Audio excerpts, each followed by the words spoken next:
Hey, yo. What's up, party people? Alright, here we are, Conscious Crypto. So, the premise of this video is to aggregate all of the Bitcoin price action theories into one video.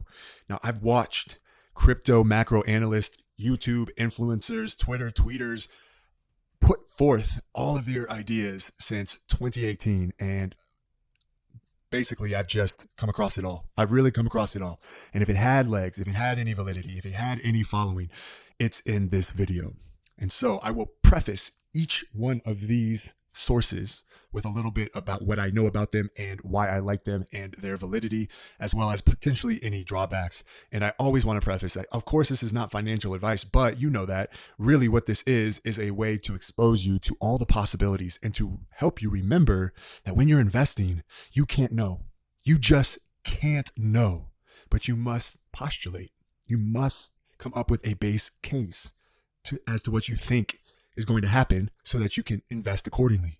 And to go against the herd, to go against the hysteria is one of the most valuable skills you can develop. And you will only develop that once you relinquish the need to know what's going to happen next. And instead, feel into the probabilities, or at least think, calculate, whatever you want to use in that verbiage. Think in probabilities so that you think, hey, it has a higher probability of going up from here rather than going down from here. Or it has less to go up from here than it does to go down. One of the things, for example, when I'm selling an asset is I tend to say, hey, is this an asset I want to hold long term? Okay. And if I'm selling now, can I buy it back cheaper? If I can say, yes, I can buy it back cheaper, then it's worth a sell. Now, that is why people are selling Bitcoin right now over the past few months. They are selling because there clearly is a belief that they can buy it back cheaper, because obviously Bitcoin is one of those things you're going to want to hold. And that's why we're watching this video. So we're going to start with the 4-year cycle. Now, what you need to know about Bitcoin before we jump into these theories is this. Bitcoin is 2 parts.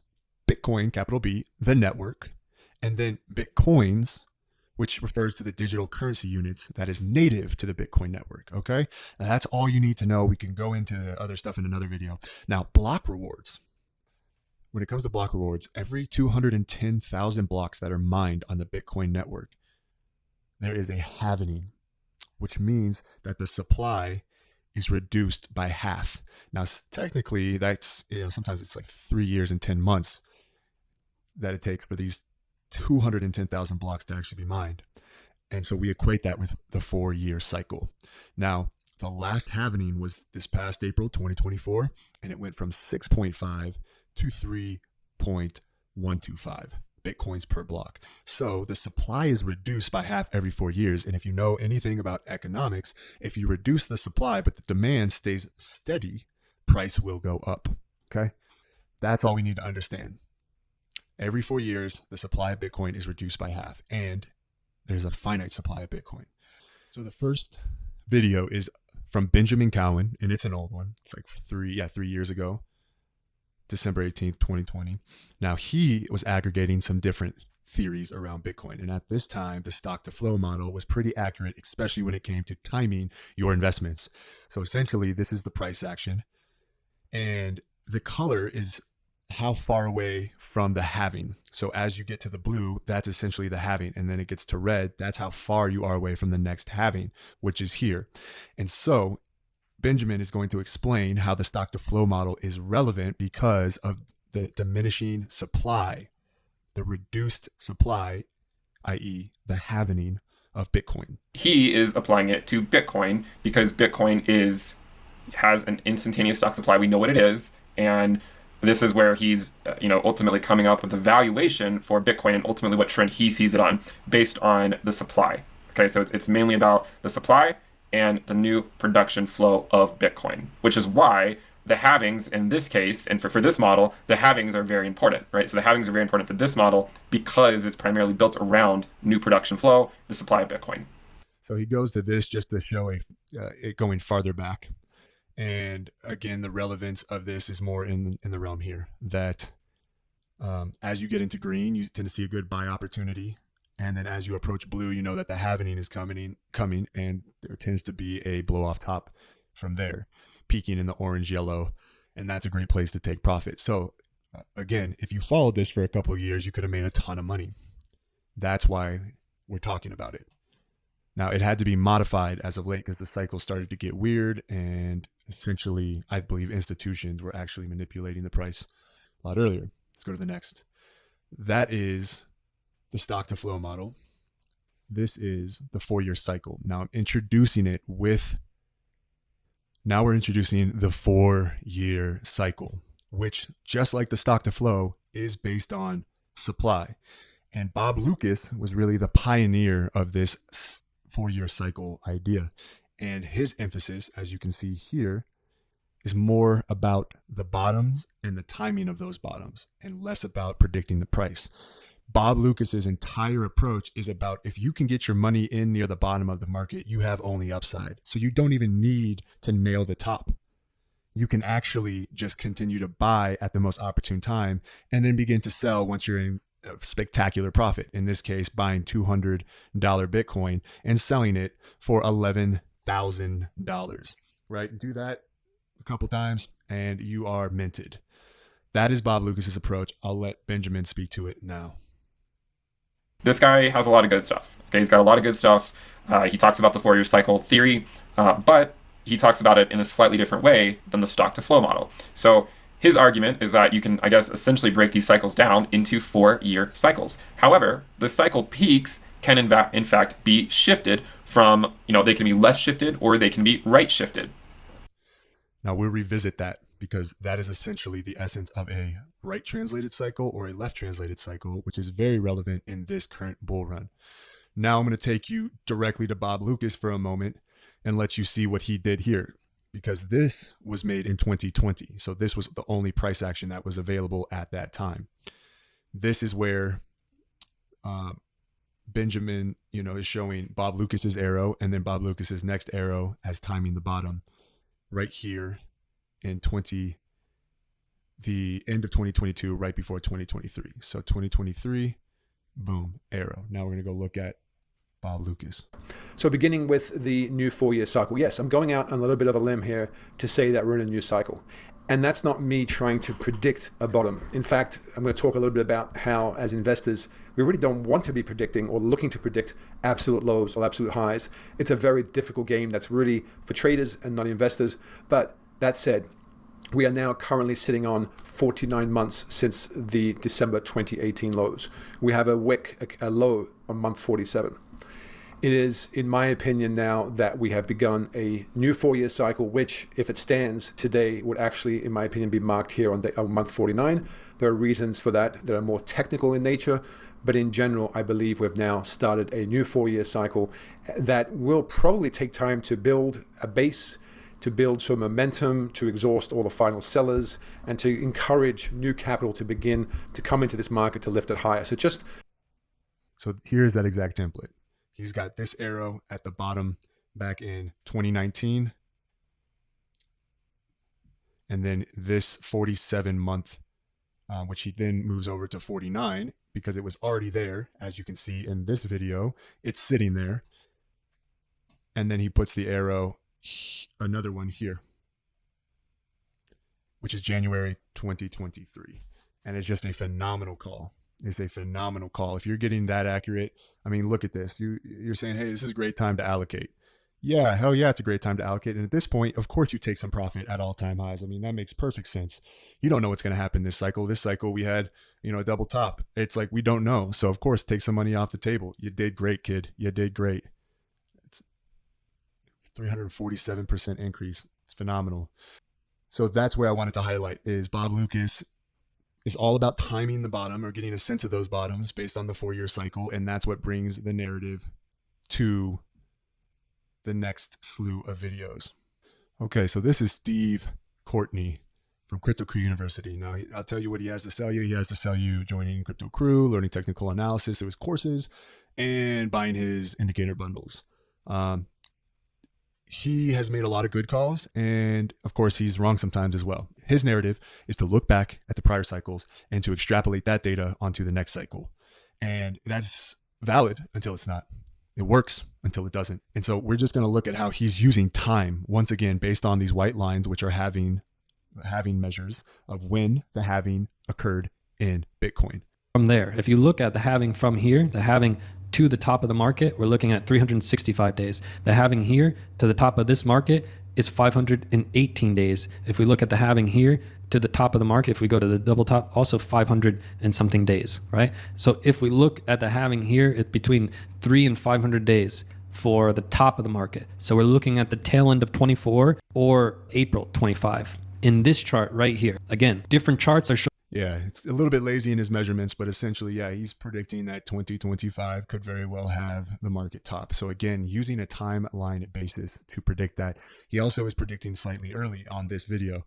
Now, I am going to ditch this narrative and jump directly into the diminishing returns theory. And he has one of the more interesting diminishing return theories. It's definitely held by other analysts. However, he's highlighting the stock market and how it has periods of consolidation. Market will go into an absolute turmoil for 10 to 12 years, not making a new all-time high for 10 to 12 years. All right. So in the 1920s, 1930s, we had this happen for 12 years. We didn't make a new all-time high for 12 years. Fast forward to the 1970s. There was this period in the market where we didn't make a new all-time high for 10 years. Fast forward to the early 2000s. We didn't make an all-time high for 10 years. The bad news is that super cycle is going to repeat. And this is one really bad storm that's brewing. But as I mentioned, there are 3 separate storms. And here is his final triple top prediction based on diminishing returns, which is simply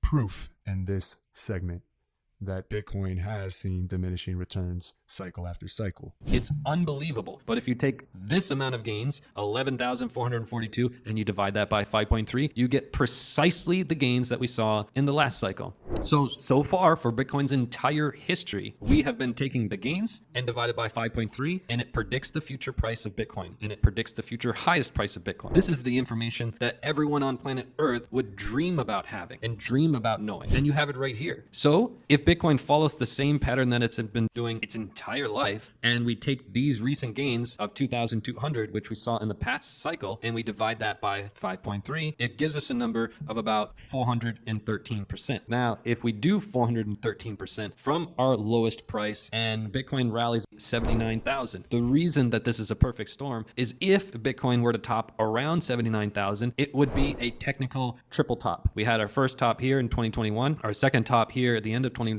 and that could potentially be, once Bitcoin runs into this kind of 70,000-ish area, it might not get up to 79, right? And in either way, it will be a technical triple top, which is really, really ugly. So essentially the value here is that, hey, it could be a triple top, right? It could be a triple top. And I still lend credence to that. However, I also believe that this is a nascent asset class. That Bitcoin, Ethereum, crypto is a nascent asset class. And if you look at the stock market, it has, sure, had some sideways years. It's had some down years. But ultimately, over the course of decades, it only goes up. And that, to me, is exactly why Bitcoin has more potential. And Bitcoin is in its first 16 years. But that's incredibly young. All right, the next I want to explain is the super cycle. Now, I will reference Lark Davis on the super cycle and let you hear him analogize it to Apple's super cycle. But first, we have to understand what that is. Now, looking at this, the tech investment cycle is one to understand. When it comes to business, when it comes to tech, you are not an early adopter or early buyer if you buy the IPO, because honestly, the shares have existed ever since the founders founded the company, and then sold some shares to angels for angel investment, and then found venture capital or institutional investment.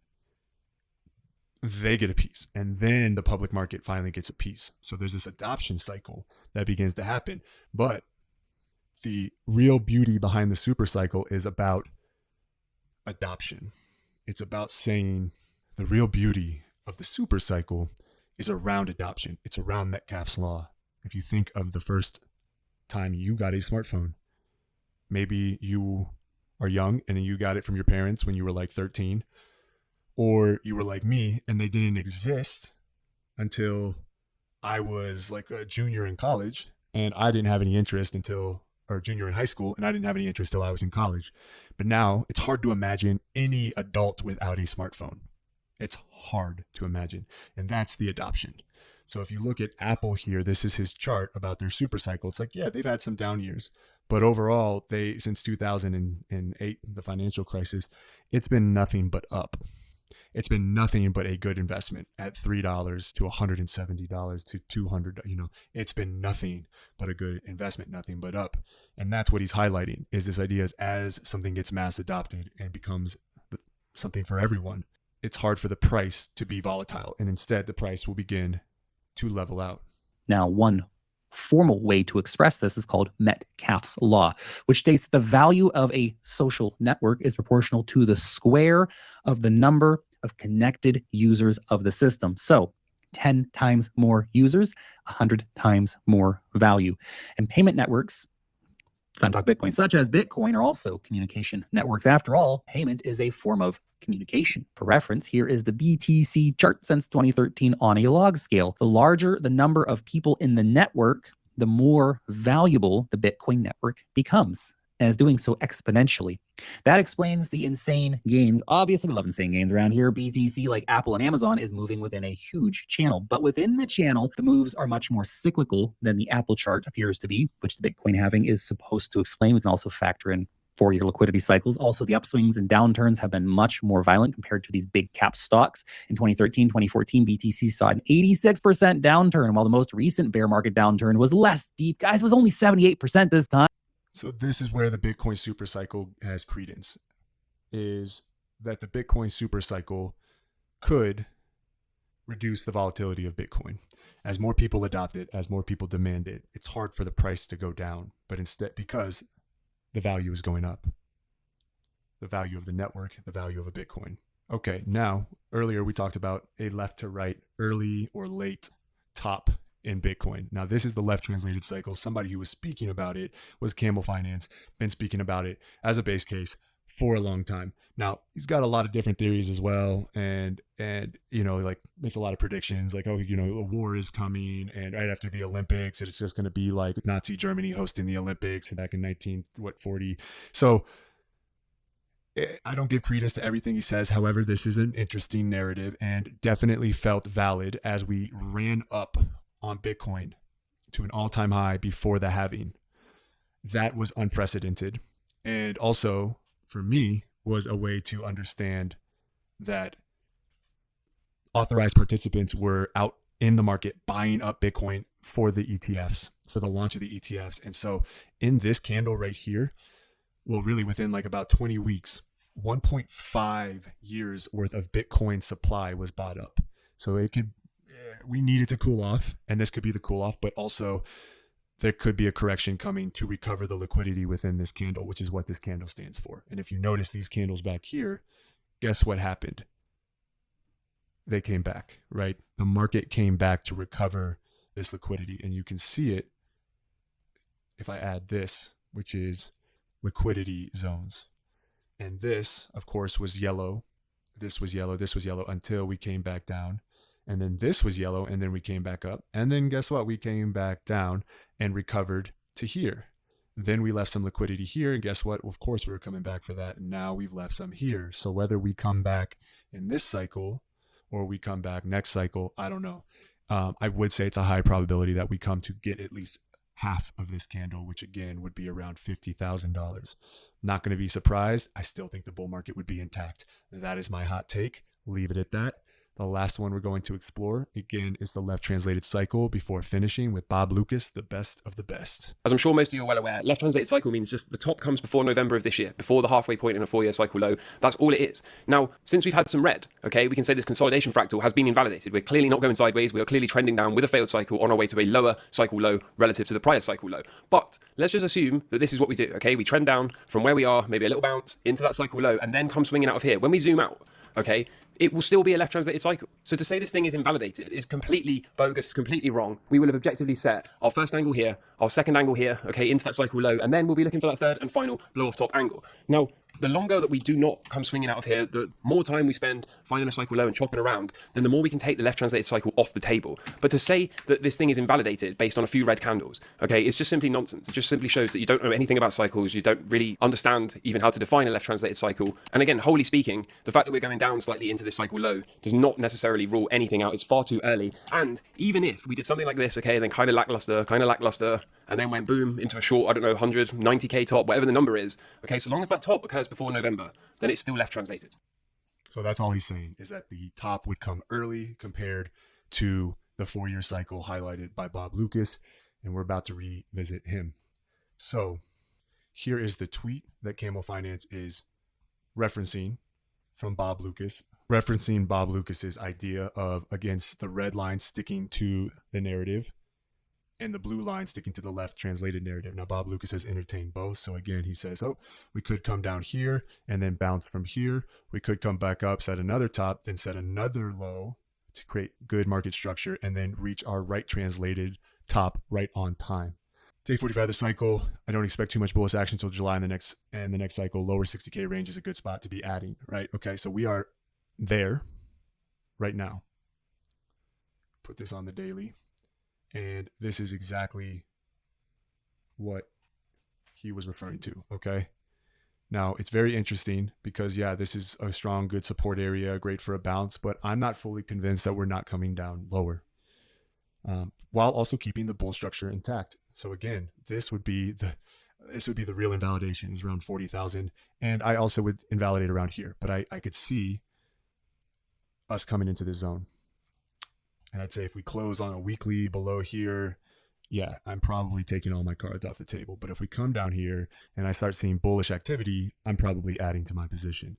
Let's come back and look at what everybody is talking about as we came down to this place yesterday, clearly seeing a bounce today. This is CTO Larson. This is Invest Answers. I like James. He helped me really understand the value of Solana. Yes, and altcoin. Yes. But who I definitely think is going to claim the number 3 spot in this crypto race, right behind Ethereum, and therefore a worthy investment in this space. Help me identify it early. Help me with my conviction. Now, here's CTO Larson. I can't say this guy's voice, but I'm not going to play it. He's pulling up this chart to say, hey, what we have here is a head and shoulders, inverse head and shoulders pattern, which is bullish. So if we buy up here, we shoot here, and we break the highs, and we close above the highs, we're off to the races. Now, there's an inverse head and shoulders within this.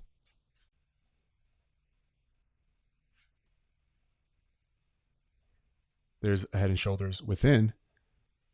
And then he's also saying this is a bigger head and shoulders.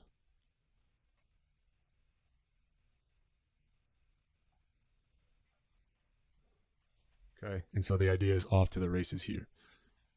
That boom, come down, since this is lower, right? This is lower than these. But that to me is like, cool, that's cute. But the reality is like, it's just good market structure. It's just good market structure. Now, let's go look at Bob, who is really good at calling these out. Unfolding. And the way I see this market right now is there's 3 main possibilities. And one of them here is, of course, this left translated cycle. Now, Bob Lucas is all about the possibilities. But of course, as you know, he's all about timing these lows 47 months in and these highs around 35 months in. So that's where he has the possibility of, hey, this could come early or this could be our 35. And then again, here's a 49, 47, 49 market low potential if this were to all continue. And that's all about timing, not about price. Idea that we are now into the all-time high level and entered the below phase of a cycle. And that one is fairly, I wouldn't say straightforward, simple, but it basically means that, yeah, we'll get some pullbacks within here, but on the monthly chart, you probably won't notice it too much. But a move up here to an October, November, December, some point towards the end of the year to form a peak before the midpoint, before that 24-month period in the cycle. Now, some of you are going to ask, where's the price on that? And I just don't know. I don't know because when you look at prior cycles, even this 17 cycle is a good example. You look at these last 2 monthly candles. At one point, just within 60 days of a peak, it's actually less than 60 days, it was trading at 5,300. and it peaked at almost $20,000. So you're looking at a 4x move over the last 45 days. So it's going to be difficult in the end, especially if we have sort of a monster move over the last couple of months. You know, you may be looking at price and just throwing out numbers at 150. And if you look at this as an example, you don't know if the last 3 or 4 weeks sends Bitcoin up to 300, 350, 400,000 before peaking. It's just very difficult from an actual price perspective to find that top. But we're looking at timing right now and looking at some of the indicators to tell us where it may be so extremely stretched, and then possibly the last 3 or 4 weeks in an absolute massive kind of mania blow-off move for a peak in the cycle. This idea I give, just to throw out numbers, probably 60%, that we're in a 60% probability that this left translated cycle is where we're headed towards. Now, the other possibility, which I think is still very valid, but requires us to cool off almost immediately and spend a number of months building a base around this all-time high level, around about where we are now, possibly within 60,000 and 80,000 as a range. So that would basically just mean that we pull back from this point back towards a 10-month moving average, possibly challenge this $70,000 level again, and then pull back one more time and build a base all the way into, I would say, November, December of the end of the year, and then begin the climb up towards the 35-month, 34-month period like we've seen in the prior 3 cycles. That would be more of your traditional cycle, a cooling off here, a reaccumulation at this higher level, and then the final phase of the cycle to unfold. Now, that would mean that we have to see a significant cool-off in some of these indicators, which I don't think we're going to get based on what we're seeing right now. Ideally, we'd like to see this right translated. I think it makes it easier to trade. It also makes it easier when the eventual top comes around for getting out of scaling out of positions more or easier, because once you hit that 3-year mark, you know the 4-year cycle is about to peak, and especially if we're starting to hit some pretty big numbers and we've spent the 6 or 7 or 8 months moving to a high, it becomes a lot easier to begin to scale out at that level because you know a peak is coming soon. The third and final idea, which I give very little credence to, is simply that maybe we come up one more time and then we enter into a pretty significant, pretty nasty bear market down towards the next 4-year cycle low, which happens, of course, not until the end of 2026. That I give maybe 5%, but it's real and it's there. So as you can see, very interesting call, because essentially we did start going sideways and cool off, and we still have a lot of time to get to the end of the year before we're right on schedule for a right translated cycle. Also, what he gave credence to, which was very interesting, was the triple top theory, and that, hey, the cycle peaked early, came early, and then began a bear market. Now, a head and shoulders pattern on the RSI, it doesn't look great to me, but again, I'm still bullish and would like to see the RSI get a little higher. I always bet on greed, and I think that market participants and institutions are still greedy and want more money, and that is why we will continue higher. An environment, I know a lot of people say that's impossible in an environment with ETFs. I don't believe that for a second. So the other and final scenario is that we kind of get this one big flush right now all the way down towards a lower $50,000 range, complete this weekly cycle low over the next few weeks, then bounce up and again maybe slightly find some more resistance at this sort of $73,000 level, and then resume that uptrend. All 3 of these paths really end up being in the same position around about October, November, December of this year, which is piercing all-time high levels and moving higher once more. And that is the importance of the 4-year cycle, because when you look at the investment, or if you look at the position from a 4-year cycle perspective and focus on the possible highs in the cycle, it does eliminate all of this volatility, all of these multiple paths that Bitcoin can take on the way up, and eliminates all the mistakes that one can make trying to time these weekly cycle moves, and allows you to focus on that longer time frame and not get shaken out of position or end up buying at a high, a local high, and then selling at a low on panic. When you widen that lens, take that position very early in the 4-year cycle and just allow yourself to think in terms of months and not weeks, it makes it so much easier to hold a position for the duration of the cycle. So all in all, this is to say that he had multiple ideas, multiple approaches, and he's not tied to one thing. However, when you can time bottoms you have the potential to see pretty much pure upside in your portfolio with a minimal risk. And when you get down to these areas, the way he looks at it is it's riskier to be out of Bitcoin than it is to be into Bitcoin, meaning there's a greater risk of it taking off like this without you than if you were to risk and put it in and say it came down, to $10,000, $12,000 and then took off. And that's where it's important to go against the herd and the current narrative. Now, please do follow Bob Loukas and watch his videos. This is his most recent video. And of course, he's adjusting his narratives as he goes. But either way, we both believe that the bull market is still intact and would still be intact, even if it dipped down to like 50,000. So I'm definitely remaking this video, and I'm probably just going to make it about Bob Loukas' progression of Bitcoin price action theory, because that actually feels like an interesting compilation. And then I'll likely remake this video where I just go over everyone's theories, chart by chart by chart. Conscious Crypto, toodaloo.